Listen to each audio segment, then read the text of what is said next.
ಭಗವದ್ಗೀತೆ ಅಧ್ಯಾಯ 1 ಅರ್ಜುನ ವಿಷಾದ ಯೋಗ ಶ್ಲೋಕ 15 ಪಾಂಚಜನ್ಯಂ ಹೃಷೀಕೇಶೋ ದೇವದತ್ತಂ ಧನಂಜಯಃ ಪೌಂಡ್ರಂ ದದ್ಭಂ ಮಹಾಶಂಖಂ ಭೀಮಕರ್ಮ ವೃಕೋದರಃ ಅನುವಾದ ಹೃಷೀಕೇಶನಾದ ಶ್ರೀಕೃಷ್ಣನು ಪಾಂಚಜನ್ಯ ಎಂಬ ಶಂಖವನ್ನು ಊದಿದನು. ಧನಂಜಯನಾದ ಅರ್ಜುನನು ದೇವದತ್ತ ಎಂಬ ಶಂಖವನ್ನು ಊದಿದನು. ಭೀಕರ ಪರಾಕ್ರಮವುಳ್ಳ ತೋಳಿನಂತೆ ಬಲಶಾಲಿಯಾದ ಭೀಮನು ತನ್ನ ಪೌಂಡ್ರ ಎಂಬ ಮಹಾಶಂಖವನ್ನು ಘೋಷಿಸಿದನು. ಇದರ ಭಾವಾರ್ಥ ಹೀಗಿದೆ. ಭಗವದ್ಗೀತೆಯ ಮೊದಲ ಅಧ್ಯಾಯದಲ್ಲಿ ಕುರುಕ್ಷೇತ್ರದ ಮಹಾಯುದ್ಧ ಆರಂಭವಾಗುವ ಕ್ಷಣವನ್ನು ಅತ್ಯಂತ ಜೀವಂತವಾಗಿ ವರ್ಣಿಸಲಾಗಿದೆ. ಎರಡೂ ಸೇನೆಗಳು ಯುದ್ಧಕ್ಕೆ ಸಜ್ಜಾಗಿ ನಿಂತಿವೆ. ಕುರವರ ಸೇನೆಯಿಂದ ಮೊದಲು ಶಂಖನಾದ ಮೊಳಗಿದ ನಂತರ ಪಾಂಡವರ ಕಡೆಯಿಂದ ಶ್ರೀಕೃಷ್ಣ, ಅರ್ಜುನ ಮತ್ತು ಭೀಮರು ತಮ್ಮ ತಮ್ಮ ಶಂಖಗಳನ್ನು ಘೋಷಿಸುತ್ತಾರೆ. ಈ ಶ್ಲೋಕದಲ್ಲಿ ವಿಶೇಷವಾಗಿ ಶ್ರೀಕೃಷ್ಣನ ಪಾಂಚಜನ್ಯ, ಅರ್ಜುನನ ದೇವದತ್ತ ಮತ್ತು ಭೀಮನ ಪೌಂಡ್ರ ಎಂಬ ಶಂಖಗಳ ಉಲ್ಲೇಖವಿದೆ.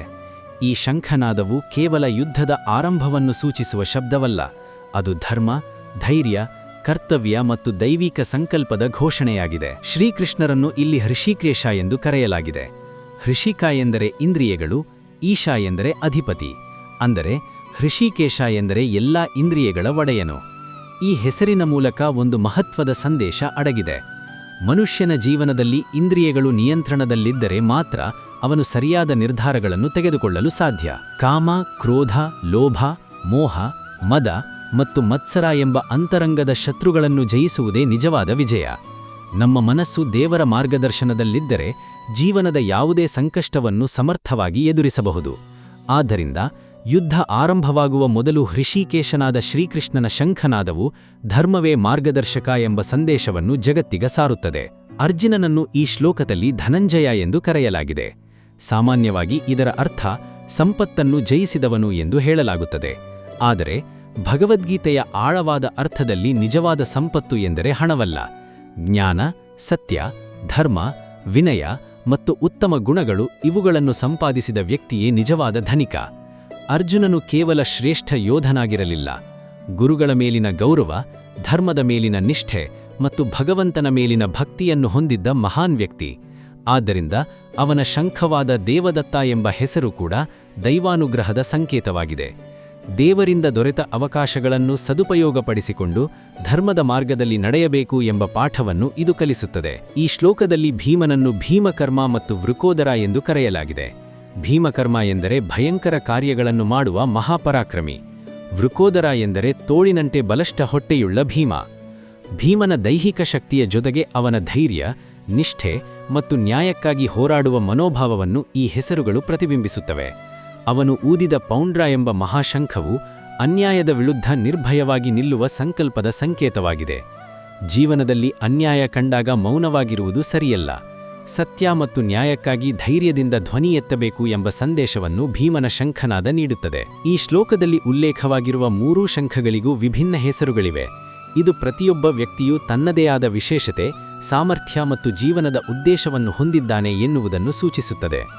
ದೇವರು ಎಲ್ಲರನ್ನೂ ಒಂದೇ ರೀತಿಯಾಗಿ ಸೃಷ್ಟಿಸಿಲ್ಲ. ಪ್ರತಿಯೊಬ್ಬರಿಗೂ ವಿಭಿನ್ನ ಪ್ರತಿಭೆ, ಜವಾಬ್ದಾರಿ ಮತ್ತು ಕರ್ತವ್ಯವನ್ನು ನೀಡಿದ್ದಾರೆ. ಆದ್ದರಿಂದ ಇತರರೊಂದಿಗೆ ಹೋಲಿಕೆ ಮಾಡಿಕೊಳ್ಳುವುದರ ಬದಲು ನಮ್ಮ ಸಾಮರ್ಥ್ಯವನ್ನು ಗುರುತಿಸಿ ಅದನ್ನು ಧರ್ಮದ ಮಾರ್ಗದಲ್ಲಿ ಬಳಸಬೇಕು. ಶಂಖನಾದವು ಭಾರತೀಯ ಸಂಸ್ಕೃತಿಯಲ್ಲಿ ಅತ್ಯಂತ ಪವಿತ್ರವಾದ ಸಂಕೇತವಾಗಿದೆ. ದೇವಾಲಯಗಳಲ್ಲಿ ಪೂಜೆ ಆರಂಭಿಸುವಾಗ, ಯಜ್ಞಗಳಲ್ಲಿ, ಶುಭ ಸಮಾರಂಭಗಳಲ್ಲಿ ಮತ್ತು ಹಬ್ಬಗಳಲ್ಲಿ ಶಂಖವನ್ನು ಊದಲಾಗುತ್ತದೆ.